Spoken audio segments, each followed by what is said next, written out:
All right, we're here with Mason Rumney of Masonry Domes. How you doing, Mason? I'm fine, thank you.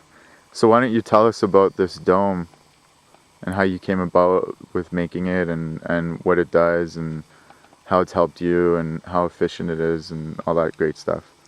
Well, first of all, I decided to move out of Colorado into some warmer weather in Arizona. So I picked the property because of the ambience, and of course everybody talks about the red rocks. It was near Sedona. In the process of doing that, I learned later there wasn't electricity out here, and it was going to be expensive to bring it in. The application was that I'd also had a dome in Colorado Springs that was very energy efficient, so it was a very energy efficient idea to bring solar and domes together here, because I'd sold both in Colorado when I had a dome and sold solar as a business. In the process, it kind of merged into one self-contained unit. And in the process of doing that, the application was that I didn't need to hook up the very expensive grid work. And so instead of the $80,000 hookup, I had a $20,000 system installed 20 years ago or so. In the application of that, more and more people wanted to know how to be more efficient. And it kind of bloomed or grew into its age of becoming part of the process of our future science, let's say. Our future science being the application of energy efficient housing. The dome itself offers many, many qualities, and I say this just about in every introduction that I've ever talked to people about. The thing that was so amazing to me is that I was able to heat it on loose dead wood around here. A permit was only $15. The other advantage is the number one energy drain in our country seems to be air conditioning. And I didn't put one in this dome. Only because I saw the winters and the snow and the summer seemed okay. And because of the high insulation factor, the dome itself really didn't need air conditioning. It never got over 75 degrees. It was so well insulated. So when people were doing, like 3-foot walls and all kinds of different types of construction for insulation, we used a polyurethane on the inside of a balloon for insulation. And then we did the concrete dome. The concrete dome obviously gives it more structural integrity. Mm-hmm. We have stories where they were windproof and up to several hundred miles an hour. They withstand tornadoes and hurricanes and all kinds of things like that. I have a question. A $20,000, you said the solar panels were $20,000 20 years ago. Right. And a system like that gives you enough power all day. Well, actually, it didn't really last that long. Okay. Because the collectors weren't the best. They were local people doing their own thing in Arizona. What do you mean collectors? The solar collectors are the silicon wafers. Oh, okay. Structure over there. Okay. And we may want to move a little bit so I can see better. Okay. And in the application of that, the power is brought in from the sun and made into electricity, and then it's stored in my little shed now under the deck where we have some batteries. Okay. And as we walk over there, we'll see all this and get a little closer and talk about it. Okay. All right? Cool.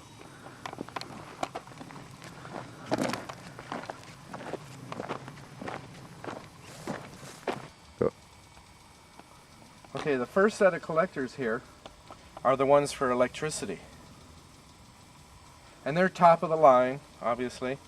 Laser grooved, quality. The advantage was when my old collectors didn't seem to pan out, I got new ones during the credits back in the early 2000 era. What do you mean the credits? There were a lot of credits that were offered. Oh, okay. Government, tax deductions, bonuses. I even had a bank help donate $16,000 towards the new system. Oh. And overall, I think I had $27,000 gifted or credited or situation for my collectors out of a $29,000 system. So I managed to get a whole new system new computers, and we're going to go see that next to the batteries and everything to upgrade. And of course, these collectors have about a 2% loss, maybe a 1% per year the first 2 years. So a 2% loss in 50 years. What do you mean a 2% loss? Things wear out. Oh, Your okay. car's not running efficiently 20 years later. Oh, okay. You know, but they're the same thing. But because they're such a high quality collector, they offer a very clear energy efficiency. Okay. In other words, by taking the sun, receiving that energy, creating electricity out of it, and then of course storing it would be the next situation.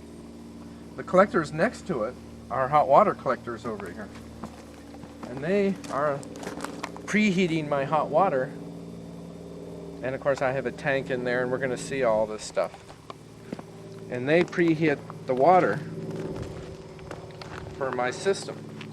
And a lot of people don't realize that about 80%, and one of the things I used to sell were hot water systems in Colorado. They were so well done. You used to sell systems like this? Sorry? You sold systems like this? Right. Okay. Exactly like this. Looks like some of this. So what happens is the hot water, the sun hits this dark right. The water surface. runs through there, and it heats it up. Oh wow, okay. And actually, you can see a photovoltaic eye on the shed over there. Zero in on that little thing next to the wire. And that actually turns the pump on and the electricity. You're talking about that silver box? Yeah. Okay. And that turns on the pump, which runs the water up here. How does it turn on the pump? When the sun hits it. Oh wow, okay. Okay. Okay. So it's a self-contained system where the sun tells it we've got enough power coming in, let's use it. Okay. And so there's like a little switch that turns on the pump. Wow. Okay. So let's go on over here and look at the storage unit.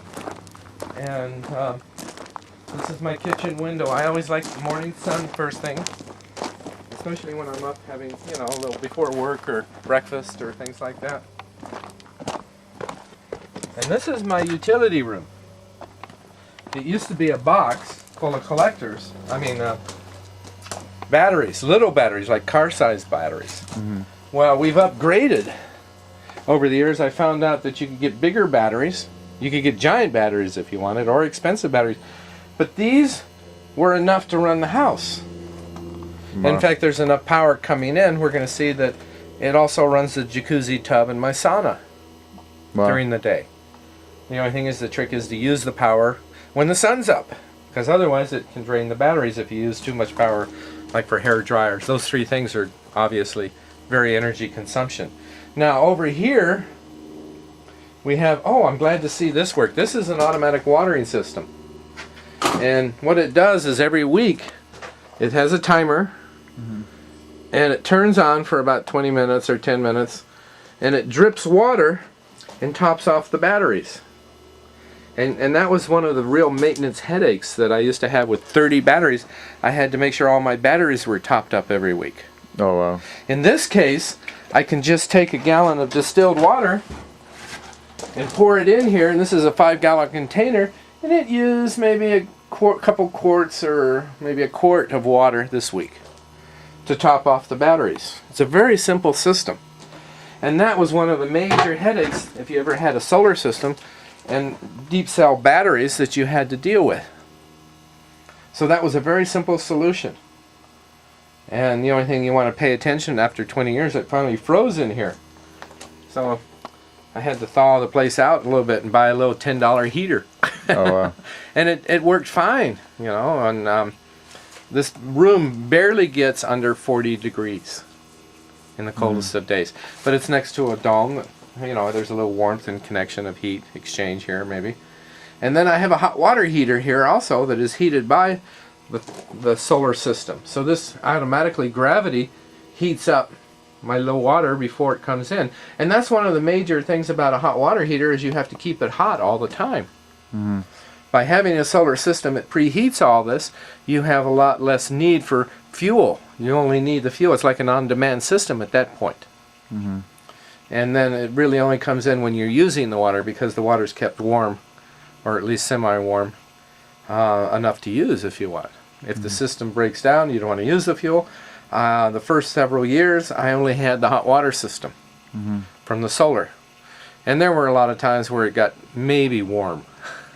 So we boosted it up by putting the solar hot water system in. Okay. Okay? Nice. Let's go inside now. Welcome to the home sweet dome.